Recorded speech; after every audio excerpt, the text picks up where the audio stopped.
Un débarquement méconnu de la Seconde Guerre mondiale. Ils ont quitté leur terre pour venir défendre la nôtre.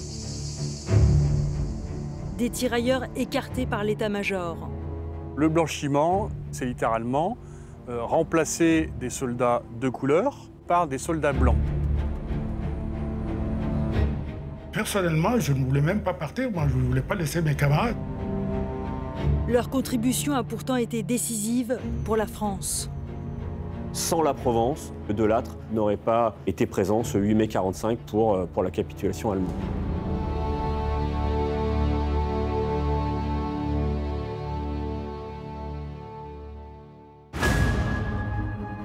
Le 15 août 1944, le soleil brille sur les plages de Provence. Mais d'après les historiens, c'est le jour le plus sombre pour Adolf Hitler. Alors que les Soviétiques lancent une offensive à l'Est et que les Alliés percent en Normandie, un nouveau débarquement sonne le glas pour le Troisième Reich. Les raisons du débarquement de Provence, il y en a plusieurs. La première, c'est pour venir aider son grand frère, entre guillemets, le débarquement de Normandie. La deuxième raison, principalement, c'est pour essayer de libérer les ports en eau profonde de Méditerranée que sont Toulon et Marseille. Il y a très peu de possibilités pour débarquer le fret et la logistique qui est absolument considérable, la logistique qui appuiera la libération de l'Europe. À l'assaut des plages varoises, une armada de 1000 navires transporte près de 350 000 hommes. Si les Américains débarquent les premiers, les Français arrivent en force sous les ordres du général De Lattre de Tassigny. Quelques mois plus tôt, le général de Gaulle lui a confié la mission de reconquérir la métropole avec l'armée B.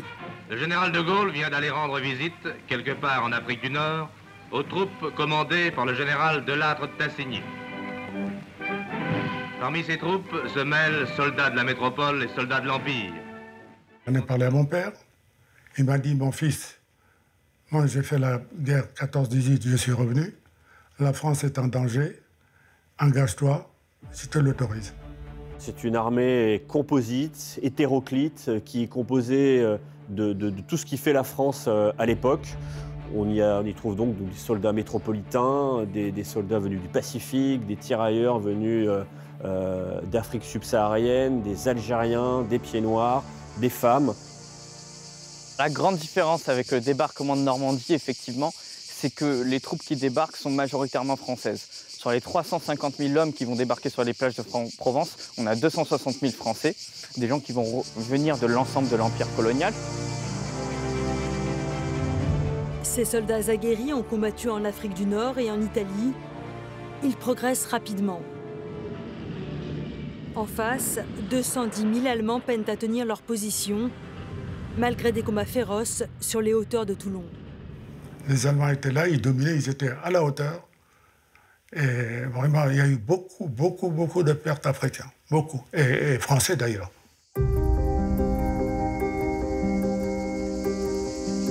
Au débarquement de Provence, Soliez-Ville, qui était sur un promontoire, était une place forte à prendre, une place occupée par les Allemands. Et le colonel Salan, accompagné de ses soldats, le 6e RTS, les tirailleurs sénégalais, sont montés à l'assaut de notre petit village pour le libérer. Les combats ici sont assez sanglants, c'est du corps à corps. Les tirailleurs sénégalais vont se battre dans toutes les ruelles, mais au bout du compte, à la fin de la journée du 21 août 1944, le village sera libéré par le 6e RTS.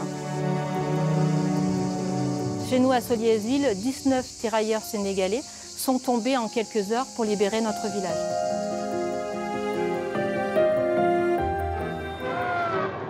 Ces sacrifices permettent à l'armée B de triompher en Provence. Avec l'aide de la résistance intérieure, Toulon et Marseille sont libérés le 28 août 1944, 10 jours plus tôt que le plan initial. Ces hommes qui viennent de l'Empire colonial français, il y en a une grande partie qui vont découvrir la France en faisant la guerre et en venant débarquer. Ces soldats sont accueillis à bras ouverts. On était contents parce que quand même, c'était une reconnaissance de voir que Nous avons participé à leur libération.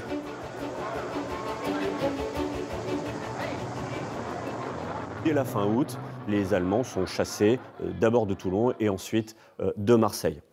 Donc les objectifs sont atteints. Ensuite, cette armée, elle va remonter par la vallée du Rhône. Lyon est libérée au mois de septembre et dès le mois d'octobre, cette armée a atteint la Bourgogne où elle fait sa jonction avec l'armée américaine et les éléments français de cette armée qui arrivent de Normandie. Châtillon-sur-Seine. Et voici soudain, deux armées françaises courent l'une vers l'autre. Et ça y est, la jonction est faite. Ces héros ont commencé leur prodigieuse carrière ensemble, voici 4 ans, au Tchad.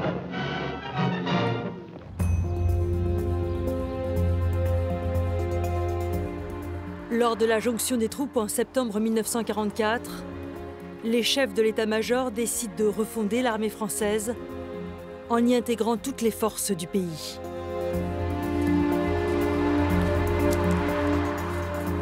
L'idée de l'état-major français, c'est de très vite intégrer ces forces de la résistance, parce qu'on a besoin d'hommes.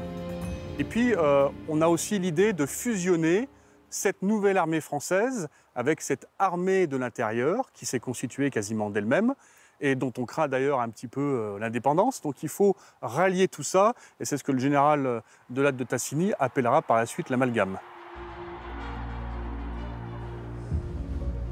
Avec l'amalgame des résistants, s'opère une autre mutation au sein de l'armée française. Le blanchiment des troupes coloniales a commencé quelques mois plus tôt, lors de la formation de la 2e division blindée. Le blanchiment, c'est littéralement remplacer des soldats de couleur, essentiellement originaires de l'Afrique subsaharienne, par des soldats blancs, d'où le terme blanchiment. Lorsque les autorités françaises veulent former cette 2e division blindée, ils doivent faire appel aux Américains pour fournir l'armement, pour fournir le matériel, les uniformes, et les Américains vont indiquer aux autorités françaises qu'il serait bon que cette nouvelle unité ne soit pas composée de soldats africains. L'armée américaine fait de la ségrégation raciale dans son propre pays. Et cette armée va mettre la pression sur l'armée française pour que justement ces troupes ne libèrent pas des villes comme Paris pour un symbole. Mais le blanchiment ne s'arrête pas à Paris. Alors que le front se fige dans les Vosges au début de l'hiver, les cas de gelure se multiplient parmi les troupes coloniales. L'état-major en profite pour retirer entre 15 000 et 20 000 tirailleurs de l'armée française. Cette opération du blanchiment, elle est un peu particulière. Elle est préparée, elle est décidée, mais une fois sur le terrain, elle est quand même largement improvisée. Parce que, notamment, on n'a pas d'équipement pour équiper les jeunes soldats français qui arrivent. Et donc, on va prendre un tirailleur d'une certaine stature, un jeune Français qui a à peu près la même stature, et on va littéralement déshabiller le tirailleur pour habiller le jeune Français. Et puis, il n'y a pas de cérémonie, ou quasiment pas. Il n'y a pas d'explication. On les rapatrie dans le sud de la France, mais c'est aussi parce que la guerre continue. Ce remplacement se fait quasiment en première ligne. Ces soldats sont d'excellents soldats, sont des soldats aguerris. Qui plus est, ils sont remplacés par des résistants qui n'ont pas non plus forcément une formation militaire. Donc, ce blanchiment des troupes va être assez mal perçu par l'encadrement français. Personnellement, je ne voulais même pas partir. Moi, je ne voulais pas laisser mes camarades, je voulais rester là. Mais on était obligé de partir, de descendre. C'était des ordres. Les tirailleurs démobilisés ne sont pas au bout de leur peine.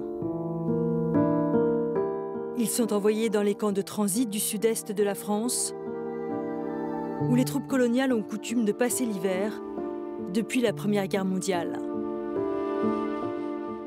Ça va être pénible parce que justement, il y a cette frustration du combattant de ne pas pouvoir combattre et le temps est long. Il y a aussi l'enjeu des cotisations, ou en tout cas des revenus qui vont un peu tarder. Donc ça peut créer quelques mutineries et il va falloir remettre un peu d'ordre dedans. Donc c'est un événement en tout cas qui n'est pas facile à gérer pour l'armée française, mais aussi justement pour ceux qui la subissent.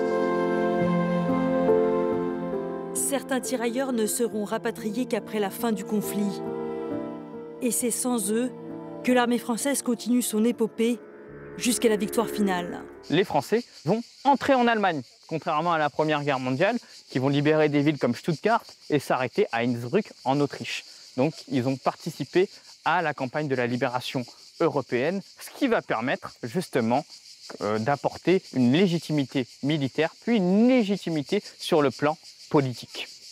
Sans la Provence, sans la réussite de ce débarquement de Provence, probablement que De Lattre n'aurait pas été présent ce 8 mai 1945 pour la capitulation allemande. Cette fois, c'est bien fini. Le rideau tombe. Français, avec nos alliés anglais, américains et russes, nous signons la fin de la tragédie.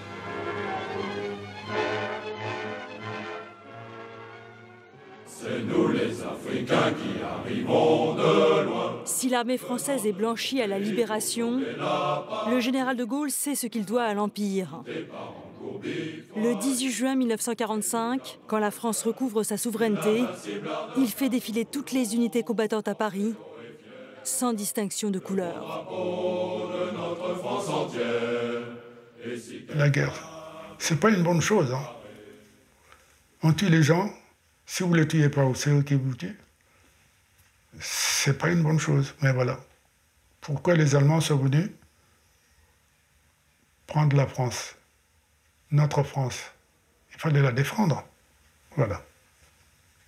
Le cœur joyeux et l'âme fière d'avoir libéré le pays en criant, en chantant.